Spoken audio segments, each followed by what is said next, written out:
Um novo confronto com o Congresso, a primeira turma do Supremo Tribunal Federal derrubou decisão da Câmara e manteve, em partes, a ação penal contra o deputado Alexandre Ramagem no processo do plano de golpe. A reportagem de Luciana Amaral.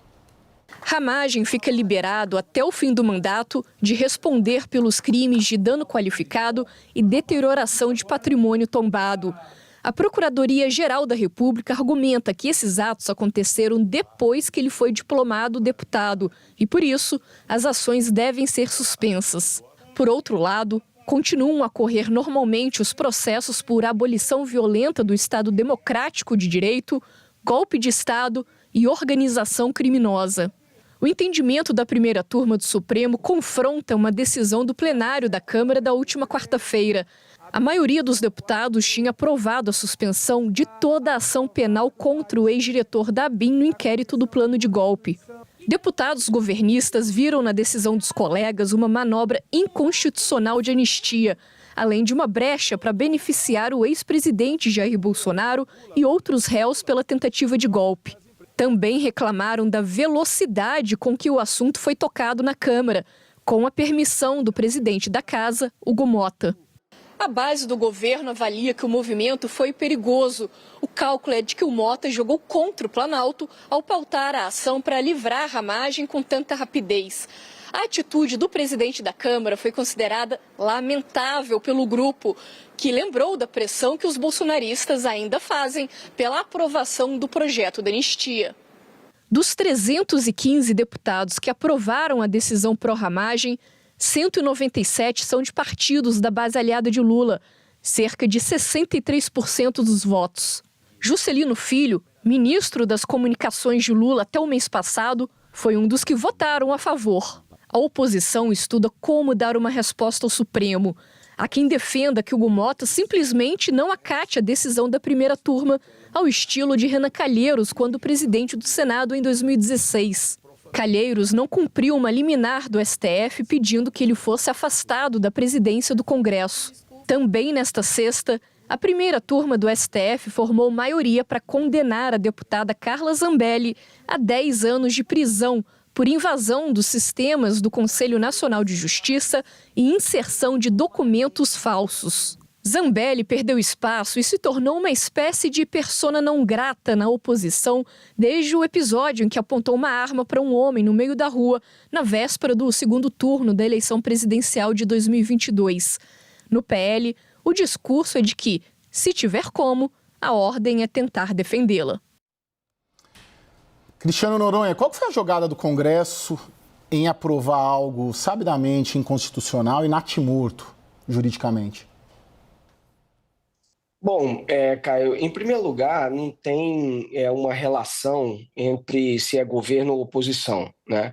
Esse é um tema daqueles que muito mais visa proteger os parlamentares. Lembro aqui que causa sempre muito constrangimento, por exemplo, quando um parlamentar é alvo de busca e apreensão, por exemplo, pela Polícia Federal. Quando isso acontece, por exemplo, nas dependências da casa ou algumas vezes em apartamentos funcionais também dos parlamentares. Então, acaba sendo, na verdade, um mecanismo de proteção. Então, muitos parlamentares veem ali como se alguns deles, no futuro, pudessem estar também no lugar de Ramagem, né? Então, é uma questão, em primeiro lugar, de autoproteção, que, na minha opinião, não tem relação com se você é governo ou oposição. Obviamente que o relator desse projeto de resolução, né, sendo também da oposição, aliado do ex-presidente Jair Bolsonaro, ele fez ali uma redação dando uma abrangência muito ampla. Mas, sabidamente, Caio, isso era a chance disso prosperar era muito pequena, porque já havia uma manifestação do ministro Cristiano Zanin nessa direção. Mas eu acho que faz parte da estratégia do ex-presidente Jair Bolsonaro e também seus aliados, porque isso acaba, de alguma forma, alimentando a narrativa de que, o ex-presidente da República é vítima. 2, o Supremo Tribunal Federal não respeita os poderes, as competências e as decisões que são tomadas pela casa. Então, no limite, isso aí acaba reforçando, né, essa tese, essa linha de defesa, pelo menos política, de perseguição. Ô, Jussara, eu queria a sua ajuda para entender o papel do Hugo Mota nesse processo todo, que foi essencial a condução dele. É um projeto que foi aprovado na CCJ, depois já foi para o plenário, tudo no mesmo dia, a jato. O Hugo Mota que vinha num processo de recomposição até com o Supremo Tribunal Federal, depois das declarações iniciais, lá em fevereiro, favoráveis à tese da anistia. Que jogo ele jogou? Olha, Caio, lembrando que o discurso de posse do Hugo Mota em 1º de fevereiro deste ano, né, quando ele assumiu a presidência da Câmara, ele disse que ia atuar para garantir ali a prerrogativa da Câmara dos Deputados.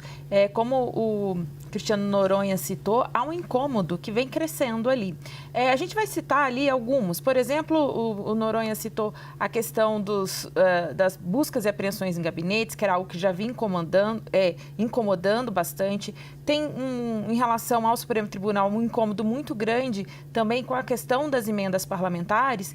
Então, quando a gente vê um resultado expressivo e costurado com o Hugo Mota, e que, claro, desagradou o Supremo Tribunal Federal, a gente vê um espírito de corporativismo falando mais alto. Quando a gente olha ali quem votou, né, mesmo que para salvar Alexandre Ramagem na totalidade dessa ação da tentativa de golpe de Estado, a gente vê, inclusive, deputados muito próximos ao presidente Lula. A exemplo do ex-ministro Juscelino Filho, o Pedro Lucas, líder da União Brasil, que também viajou com o presidente recentemente. A gente vê deputados do PDT, do PSB também votando. Então, neste caso especificamente, fala muito o sentimento de corpo ali, né? O corporativismo falando mais alto, e Hugo Mota que vinha sendo cobrado por respostas e entregas que ele ainda não cumpriu. A oposição vem pressionando muito o Hugo Mota. Então, é basicamente esse o jogo. Agora, daqui para frente, o que a gente vê é se essa reação vai ser o suficiente, a oposição vai querer mais, vai querer que o Hugo Mota se coloque.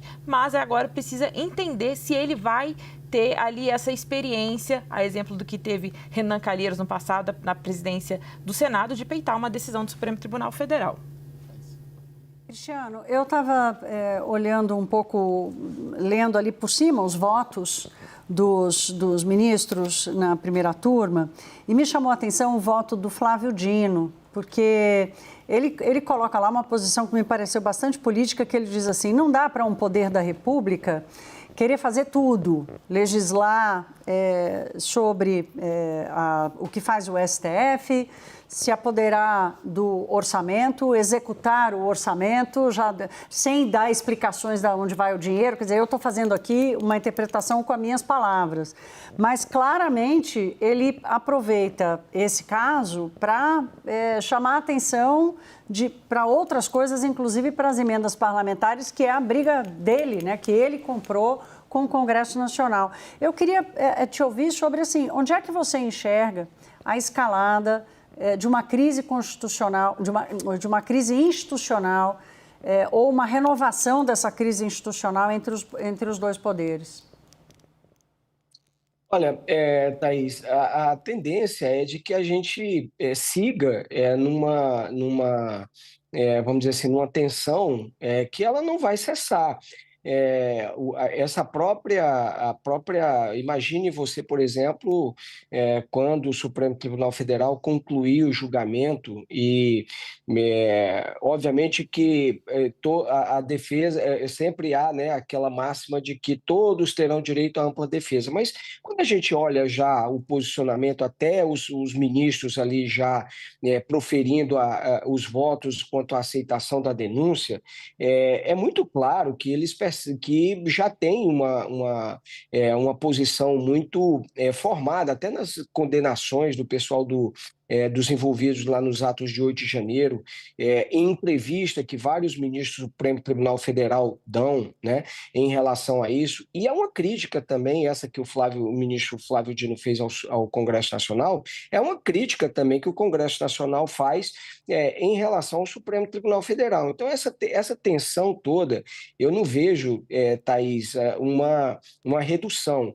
E até já as projeções que são feitas, inclusive da composição que o Senado pode ter em 2027, a partir de 2027, com a eleição de 2026, pode ser um Senado Federal ainda mais disposto a elevar essa tensão com o Supremo Tribunal Federal. Então, eu não vejo, pelos temas que o Supremo está julgando ou vai julgar, e também com a composição que o Senado tende a ter na próxima legislatura, de que isso vá se reduzir. E muito provavelmente, a gente vai ver algumas iniciativas também sendo aprovadas pelo Congresso Nacional, tentando limitar algumas decisões e poderes ali, enfim, do Supremo Tribunal Federal. Aliás, já existem algumas em tramitação no Congresso Nacional.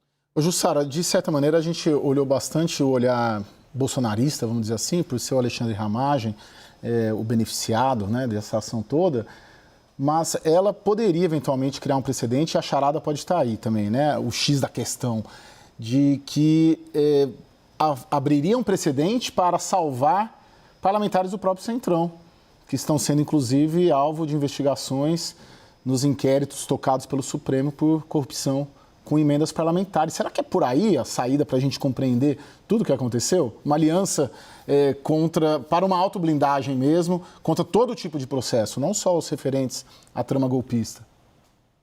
Avalio que sim, Caio. Eu estava conversando hoje com líderes, né, no Congresso, na Câmara especificamente, e o que eles me dizem é exatamente isso. Agora, para poder reagir a essa decisão do Supremo Tribunal Federal, eles vão apelar para os presidentes dos partidos, porque eles viram ali que União, o PP, eles entregaram votos, PSD, vários partidos, MDB, então eles vão apelar para justamente o que você disse. Olha, hoje é o Ramagem, mas amanhã pode ser qualquer um de vocês. E é daí que, principalmente o PL, que sob liderança de Sócrates Cavalcante, e o Coronel Zucco também, que outro líder ali que organiza essa ofensiva, é basicamente nisso que eles vão apostar para tentar não ficar sozinho. Porque, por exemplo, no PL da anistia, só para citar um outro caso aqui, a oposição, né, acabou na hora H, na hora de votar a urgência, acabou o Centrão largando a mão ali no acordo com o Hugo Mota. Neste caso, eles tiveram apoio, então eles encontraram um caminho